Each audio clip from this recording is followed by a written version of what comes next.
Сәлем баршаңызға. Бүгін біз қарапайым тілмен артериялық қысымды өлшеу жөнінде айтатын боламыз. Яғни сіздерге қалай өлшейтінін көрсетемін. Менің алдыңғы видеомда көбі сөзімді түсінбей қалған екен, және ол кітаптың тілімен айтылған болатын. Комментарияға көбі түсінбедік деп жазыпты. Сондықтан бұл видеоны қарапайым тілмен кері түсіруді жөн көрдім. Ең алдымен сізге мұны давление өлшейтін құралдың құрылысымен таныстырып кетейін. Бұл жерде бұны біз манжет деп атаймыз. Бұл бірінші бөлігі. Одан соң мынау груша. Мынау грушаның вентилі. Бұл ашып жабылады. Одан соң бұны біз сфигмоманометр деп атаймыз. Онда яғни сандар орналасады. Қарап алыңыздар. Одан кейін бұл бізде фонендоскоп. Фонендоскопты мынадай бөлікшелерден тұрады. Ал енді қан қысымын сол қолданбастан өлшейміз. Ең бірінші мына манжетті қолдың мына жеріне орайтын боламыз. Бұны орағаннан кейін бір саусақ сиятындай болу керек. Қатты қысып тастамаймыз. Бір саусақ сыйып тұру қажет.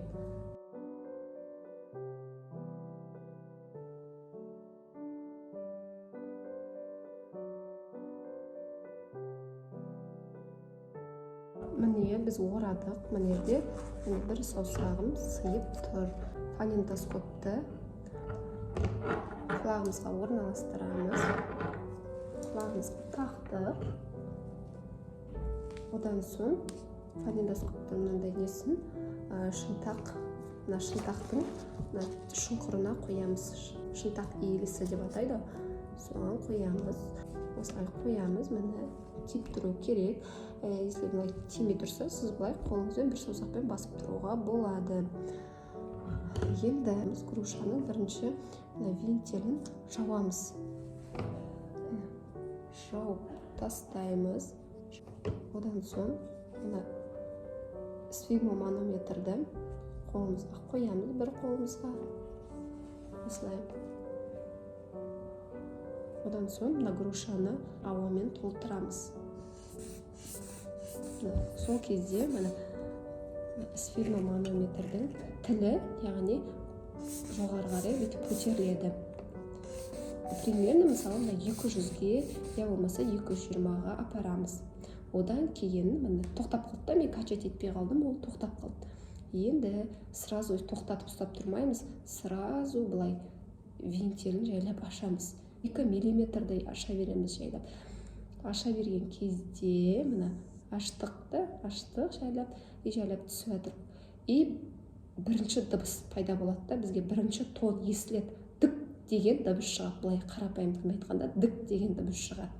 И ол дыбыс қай жерден естілді? 120-дан естілді ме? И жаттап аламыз. Бізге 120-дан естілді. Бірінші санымыз 120 екенін жаттап аламыз.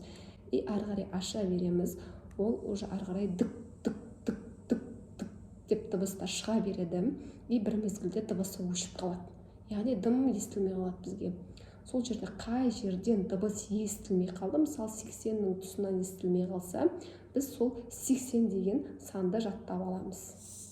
Болды, ары қарай ашып тастаймыз. Жаңағы бірінші 120 деген, бұны біз систолық қысым деп атаймыз. Яғни ол бірінші, мысалы 120-да 90 деп тұрады, сол кезде бірінші санымыз осы дыбыс басталғандағы сан болып есептеледі. Ал дыбыс жоғалғандағы сан бізде ол екінші санымыз болып есептеледі. Мысалы дыбыс 120-дан шықса, ол бірінші қысым 120, ал асты, диастолды қысым, яғни оны асты, мысалы 60 болды. 60-тан келді, дыбыс өшіп қалды. Сондықтан сенің артериялық қысымың мысалы 120-да 60 деп атаймыз.